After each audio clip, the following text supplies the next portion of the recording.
नमस्कार मंडळी, कशा आहात? मस्त आहात ना? मस्तच राहा. सर्वांना श्री स्वामी समर्थ. तुमचा दिवस खूप छान आनंदात जाओ हे मी स्वामी चरणी प्रार्थना करते. सर्वांना गुड मॉर्निंग. तर आज होता गुरुवार, तर गुरुवारची माझी पूजा होती. गुरुवारी मी थोडीशी अशी स्पेशल पूजा असती, स्वामींचा अभिषेक असतो. तर म्हटलं व्हिडिओची सुरुवात डस्टिंग बरोबरच करूया. आता उन्हाळा चालू झाला आहे आणि उन्हाळ्यामुळं अशी खूप असं वारं धूळ घरामध्ये येते. मग त्याच्यामुळं पूर्ण असा सोफा सगळं घरामध्ये धूळ धूळ होते. मग हा सोफ्याचा कलर पण असा डल आहे ना, की त्याच्यावर थोडीशी जरी धूळ बसली की ती लगेच ओळखायला येते. तर म्हटलं चला आता आपलं एकदाचं घर स्वच्छ करून घेते, मग नंतर पूजेला माझ्या सुरुवात होईल. तर आता मी ही व्हिडिओ बनवायला चालू केला आहे. मी खूप दिवसापासून म्हणायचे की असं व्हिडिओ बनवू असे खूप सारे मी यूट्यूबला व्हिडिओ बघायचे. पण असं मला वाटायचं की मी पण बनवेन. पण सारखं बनवू म्हणून माझं राहून जायचं. तर म्हटलं एकदाची आता सुरुवातच केली मी व्हिडिओ बनवायला. मला जमेल की नाही, मला काय बोलता येईल की नाही, असं मला सारखं वाटायचं. तर म्हणलं चला आपण एकदा ट्राय तरी करून बघूया. म्हणून मी एकदाची सुरुवात केली आणि माझा यूट्यूब चॅनल मी उघडलाच. मग आता पूर्ण मी अशी फरशी वगैरे स्वच्छ पुसून घेतली. आज गुरुवारची फरशी पुसत नाहीत, पण खूप खराब झाली होती म्हणून मी त्याच्यात गोमूत्र, मीठ, हळद असं मिक्स करून पुसलं. म्हणजे मग गुरुवारी पुसली तशी चालते फरशी. मग असं दरवाजावरती मी स्वस्तिक काढून घेतलं, शुभ लाभ लिहिलं. कारण मग दरवाजावरती असं लिहिलेलं असलं की एकदम छान असं वाटतं. म्हणून म्हटलं चला. तर उंबराले पण आज करून घेतलं होतं मी गुरुवारमुळं. आणि म्हटलं चला आपण हे नवीन ट्राय करून बघूया की पेंट दिल्यागत उंबराले पण केलं मी हळदीचं ब्रशनी. तर ते खूप छान झालं आणि बसलं पण. म्हणून म्हटलं चला आपला प्रयत्न सक्सेस झाला. मग मी नंतर रांगोळी पण काढून घेतली आणि तर उंबराले पण सुकल म्हणलं, मग उंबराचं पूजन करायचं होतं. तर मी अशी मस्तपैकी रांगोळी काढून घेतली. आपण उंबरठ्याला लेपन का करायचं?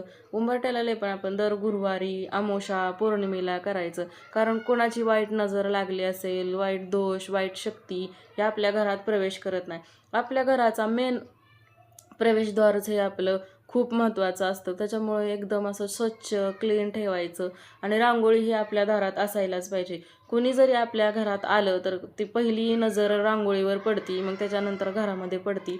म्हणून काही जरी त्या माणसाचे वाईट विचार असतील तर ते पहिले रांगोळीवर पडतात, मग आपल्या घरामध्ये त्याचा काहीच परिणाम होत नाही. म्हणून आपल्या घरात रांगोळी, दारात ही रांगोळी असलीच पाहिजे. म्हणून आपण रांगोळी काढायची. चला मग मी आता हे उंबरठ्याचं लेपन करून घेतलं होतं, पूजा केली, धूप पण ओवाळून झालं होतं. आणि हे छोटंसं मी असं डेकोरेशनसाठी, फुलांसाठी, लक्ष्मीला खूप प्रिय आहे म्हणून मी ते दरवाजात एक छोटंसं पाण्याचं गंगाळं ठेवलं होतं. मग आता स्वामींची पण तयारी करून घ्यायची होती. मग स्वामींना पहिलं मी सगळी फुलं, कालची वस्त्रे होती ती काढली. आणि गुरुवार असल्यामुळं स्वामींचा फोटो म्हणून मी पुसून घेतला. सारखं पुसून तो फोटो खराब होतो म्हणून मी दर गुरुवारीच पुसते. आणि ह्या मूर्तीला सारखं अभिषेक करून मूर्ती खराब व्हायला लागली आहे. म्हणून मी आता काय करते, फक्त पुसूनच घेते. आणि पितळी मूर्ती आहे माझ्याकडे पंचधातूची, मी त्याला अभिषेक करते. त्याच्यामुळं मग मी हे स्वामींना वस्त्र शिवलं होतं. आज येल्लो कलर स्वामींना खूप आवडतो म्हणून मग येल्लो कलर घातला होता. आणि स्वामींना अशी तयारी करत होते मी. बघा किसले मस्त दिसत होते ना आपले स्वामी. निशंक होई रे मना, निर्भय होई रे मना, प्रचंड स्वामी बळपाठीशी नित्य आहे रे मना, अतर्क्य अवधूत हे स्मरणगामी, अशक्य ही शक्य करतील स्वामी. खाली मंदिर आहे आणि वरती असं मी काच करून घेतली आहे. त्याच्यावरती स्वामींची मूर्ती ठेवली आहे. मी स्वामींची मूर्ती अक्कलकोटवरून आणली होती आणि ही विठ्ठल रुक्माईची मूर्ती पण होती माझ्याकडे मोठी. तर म्हटलं चला आपल्याला फोटो खाली पण काच पाहिजे असते, म्हणून तिथं मी त्या 2 मूर्त्या ठेवून दिल्या. आता देवांना स्नान घालायचं होतं, तर आपण नेहमी देवांना गरम पाण्याने स्नान घालायचं. कारण गरम पाण्यानेच स्नान घातलेलं खूप छान आणि त्यांना पण आवडतं. तर मी पहिली सगळी कालची फुलं वाहिली होती ती काढून घेतली. मी ते साचवून ठेवले, त्याचं मी धूप बनवणार आहे, मी तुम्हाला ते नक्की दाखवेल. आणि हे मी तेल डीमार्टमधून घेतलं होतं, कापूर आणि तिळाचं. पण काही माहीत नाही काय प्रॉब्लेम झाला आहे की ते पूर्ण जळतच नाही, दिवा विजतोय. मी कापसाची वात पण चेंज करून बघितली आणि की तेलच खराब आहे असं मला वाटतंय. पण म्हटलं जाऊ दे, आता ते थोडंच राहिले त्याच्यामुळे ते संपवावं तर लागणारच आहे. मी दुसरं पण आणलं आहे, दीप ऑइल आहे, ते खूप छान जळतं. तर एवढं संपलं की आता ते नवीन काढणार आहे. तर मी आता दत्तगुरूंचा अभिषेक आणि स्वामींचा पण अभिषेक करून घेणार आहे. आज गुरुवार असल्यामुळं पंचामृत मी तयार करून घेतलं होतं पहिलंच. तर ते दोघांना पण मी असं मस्तपैकी असा अभिषेक करून घेतला आणि माझी पूर्ण देवपूजा पण करून घेतली. आणि आज पिवळा कलर स्वामींच्या आपल्या आवडीचा आहे. तर म्हटलं चला पिवळा कलर, हे सगळे वस्त्र मी घरी शिवते, छोटे आणि मोठे पण स्वामींचे. आणि कुलदेवी त्याला पण मी शिवलेला आहे. आणि असे मस्तपैकी असे कलरचे वेगळे फेटे मी स्वामींसाठी मागवले होते. तर आज पिवळा कलर होता म्हणून मग पिवळा मॅचिंग घालून घेतला. काल बुधवारचा आपण निळं वस्त्र घालतो. हे बघा, आई तुळजाभवानीची मूर्ती आमची कुलदेवी आहे, किती मस्त अशी दिसते. कवड्याची माळ मी तुम्हाला मागच्या व्हिडिओमध्ये बोललं होते की मागवली म्हणून, ती आली बरं का. आणि घातली तर आई किती छान दिसत होती. आता माझी देवपूजा झाली, धूप दीप झालं. तर माझी देवपूजा झाली होती आणि राहिलेली सेवा पण मी करून घेतली. आपल्याला देवांची मांडणी करत करत, देवांना स्नान घालत सगळे मंत्र स्तोत्र म्हणून घ्यायचे आहेत. गणपती अथर्व शीर्ष, तारक मंत्र असं बोलत आपल्याला देवपूजा करायची आहे. श्रीसूक्त, सगळे देवांचे मंत्र बोलत आपण देवपूजा केली की पण आपल्या देवपूजेला उशीर होत नाही, पटकन होऊन जाते, वेळ लागत नाही. गौरी नारायणी नमोस्तुते सर्वमंगलमांगल्ये शिवे सर्वार्थसाधिके शरण्ये त्र्यंबके गौरी नारायणी नमोस्तुते सर्वमंगलमांगल्ये शिवे सर्वार्थसाधिके शरण्ये त्र्यंबके गौरी नारायणी.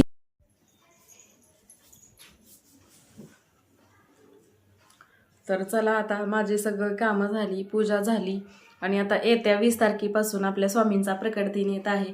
तर प्रकट दिनानिमित्त काही सेवा आहेत ती मी करणार आहे. तर आपण स्वामींचं 11 दिवसाचं स्वामी चरित्र सारामृत पारायण पण करू शकतो. आपण येत्या 10 तारखेपासून स्वामी चरित्र सारामृताला सुरुवात करू शकतो, जेणेकरून आपण 20 तारखेपर्यंत आपलं हे पारायण कंप्लीट होईल. म्हणजे स्वामींची ही पोथी आहे, श्री स्वामी चरित्र सारामृत, मी तुम्हाला दाखवते. हे बघा, तर ही पोथी आपल्याला एका बैठकीत पूर्ण वाचायची आहे. 1 ते 21 अध्याय आहेत ह्याच्यामध्ये, तुम्हाला मी दाखवते. हा बघा, हे पहिला अध्याय इथून चालू होतो. पहिला हा एक दीड पानांचा एक अध्याय आहे आणि 15 ते 20 पर्यंत थोडेसे मोठे आहेत, 3 पानाचे आहेत. तर असं काही घाबरण्यासारखं नाही, आपल्या एका बैठकीत वाचून जाते. कुणाचं लहान बाळ वगैरे असेल तर उठलं तरी चालतं, स्वामी सगळं चालवून घेतात. पण आपल्याला होत असेल तर आपण एका बैठकीमध्ये केलेली खूप चांगली. तर हे बघा, ही 21वा अध्याय आहे आपला इथं. हे बघा, हे 21वा अध्याय आहे इथं. तर 1 ते 21 अध्यायापर्यंत आपल्याला ही एका बैठकीत पोथी वाचायची आहे, जेणेकरून आपले हे 11 पारायण आपल्याला असे करायचे आहेत. रोज एक पोथी वाचायची एका बैठकीमध्ये, जेणेकरून आपले 11 पारायण होतील स्वामी प्रकट दिनापर्यंत. तर ही बघा, ही पोथी केंद्रात भेटते. अक्कलकोटवरून मी आणली होती, पण ती खूप मोठी होती. त्यावेळेस मला काय माहिती नव्हतं, मी स्वामी सेवेत नवीन होते आणि असंच यूट्यूबवरती बघून मी स्वामी सेवेत आले. आता मला स्वामी सेवेत येऊन 2 वर्ष झालं आहे. तर ही पोथी वाचायला मला पहिलं 2-2.5 तास लागायचे. तर आता ही माझी पोथी वाचून मला 1 तासात कंप्लीट होते.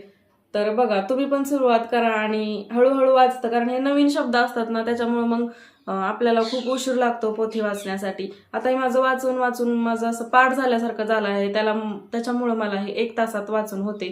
तर बघा, ही पोथी आहे, तुम्ही पण घेऊ शकता. आपल्याला स्वारगेट जवळ केंद्र आहे, त्या केंद्रात पण मिळून जाईल. तर आमच्या इथं केंद्र नाहीये, खूप लांब आहे, स्वारगेटला जावं लागतं. स्वामींचा मठ आहे. तर स्वामींच्या मठात पण आता आपल्याला स्वामी प्रकट दिनानिमित्त गुरुचरित्र पारायण होणार आहे. तर ते येते आता 9 तारखेपासून चालू होणार आहे, जेणेकरून ते लवकर संपवायचं असेल त्यांना.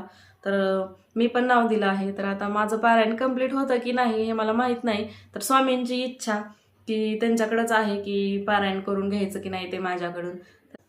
तर स्वामींच्या आणखीन काही सेवा आहेत. स्वामींचा तारक मंत्र हा आपण 11 वेळा बोलायचा आहे पोथी वाचून झाल्यावर. स्वामींचा तारक मंत्र 11 वेळा बोलायचा आणि नंतर 11 माळी जप करायचा आहे.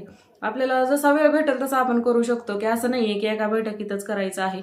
मी ही सेवा करते तर मला खूप मोठा अनुभव आहे. तर तुम्हाला मी काय सांगू, स्वामींनी मला काय दिलंय आणि काय नाही. तर मी तुमच्याबरोबर हा व्हिडिओ शेअर करते, तर मला असं खूप भरून येते स्वामींबद्दल. मी जेवढं सांगेल तेवढं कमीच आहे. तर चला, स्वामींचा पण आता स्वामींच्या मठात पण आता आपलं पारायण चालू होणार आहे. तर मी तुम्हाला नाव दिले ते सांगितलंच आहे. आणि 9 तारखेपासून चालू होणार आहे, की जेणेकरून ते स्वामींच्या प्रकट दिनाच्या अगोदर संपेल. कारण मग खूप गर्दी होते मठामध्ये. मग ते ग्रंथ वगैरे ठेवलेले असतात ना, तर ते पूर्ण जागा राहत नाही भक्तांना येण्या जाण्यासाठी.